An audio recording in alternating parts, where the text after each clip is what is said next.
I'm not talking about liberals. You guys are, all these liberals are progressively more and more dependent on government. I'm talking about real Americans. If you buy, insurance for your home, fire extinguisher in your kitchen, maybe a generator, maybe you have extra water, a gun, in my case, lots of guns and even more ammunition, and food. Food security, just like energy resilience, just like where we get our water, that's all national security, especially in a contingency. So we would be asleep at the wheel if we were not fully a party to an effort like this to ensure that our nation had the food supply it needs. This is one of the most understated threats. Sure, look, our system works now, and you have 7 grocery stores that you pass by just on your morning commute, and they're full of food. But what would it take to disrupt that? I mean, the perishable items in your grocery store got to be reshelved every 2, 3, 4 days. One hiccup of the supplier could affect millions of people. In fact, one person could. You know who the single largest owner of farmland is in America? This is going to freak you out. Bill Gates. He owns 275,000 acres of farmland across the United States that he uses to try all kinds of weird genetic experiments on our food, too. None of that ever pollinates off his property, right? He's not even a farmer. But you know what he is? He's a guy who thinks we're overpopulated. First, we've got population. Now, the world today has 6.8 billion people. That's headed up to about 9 billion. Now, if we do a really great job on new vaccines, health care, reproductive health services, we could lower that by perhaps 10 or 15%. Not a great look for the guy who controls a not insignificant portion of our food supply chain.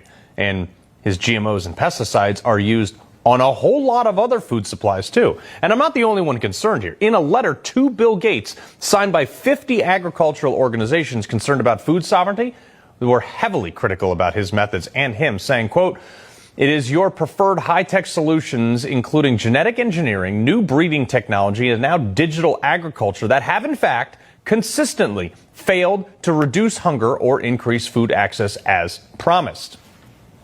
All accurate. But what's even more concerning than Bill Gates and his nearly 300,000 acres of mad scientist farmland, you know how much owned by other countries?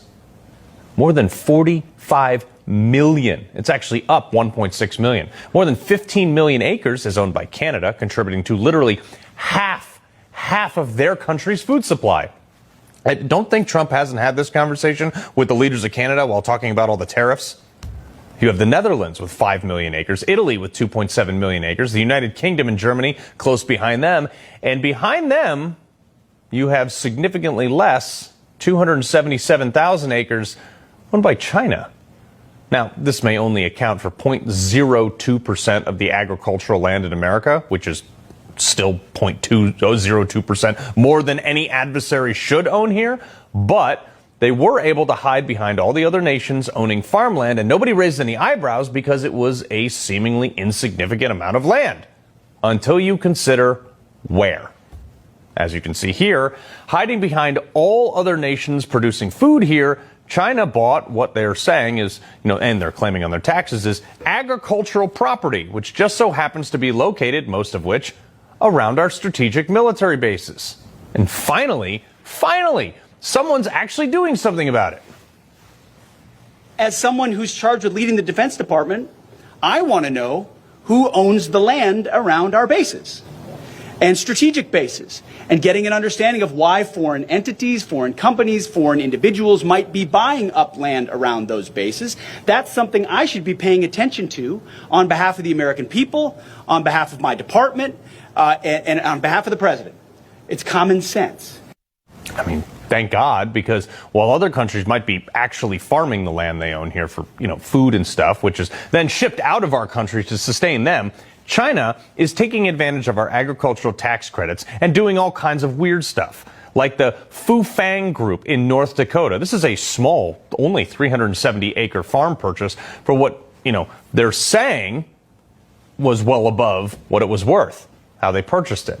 It's also weirdly right outside Grand Forks Air Force Base, which Oh, that's right. They do sensitive drone stuff there, too. Weird. Now, you remember this place. This is a Chinese balloon. Remember that guy? Flew all the way over. This was one of the bases it flew over. That small farm, immediately after being purchased by the Chinese, had proposals to build huge infrastructure on it, calling it a milling plant. Now, this sparked all kinds of concerns from U.S. officials, including an Air Force Major, Jeremy Fox, who suggested in a 2022 memo that the site could be used for passive receiving equipment to intercept drone communications. Remember, our drones are flown out of here in America, even when they're overseas. Sun Guangxin, Texas, the holdings company, over 100,000 acres in Val Verde County, Texas, right near Laughlin Air Force Base. That land was intended for a wind farm project. Still falls under some sort of agriculture credit, but it was not actually farming. But was halted in 2021 by, thankfully, a Texas law preventing foreign entities from accessing the state's power grid. Had they gone through with this, China would have had access to sectors of the power grid not previously allowed. In fact, in the last 19 bases across the United States have drawn serious suspicion for China or their affiliates buying land with so little actual value, or ROI at least, compared to other areas that they could have purchased if they actually wanted to farm crops. Our farmland, folks, is ours. It's not anyone else's. I don't understand why we've allowed others to cultivate it at our expense, by the way, because they get huge credits for this. For whatever reason, though, it's happening. Thank God we're finally addressing. How are you prepared?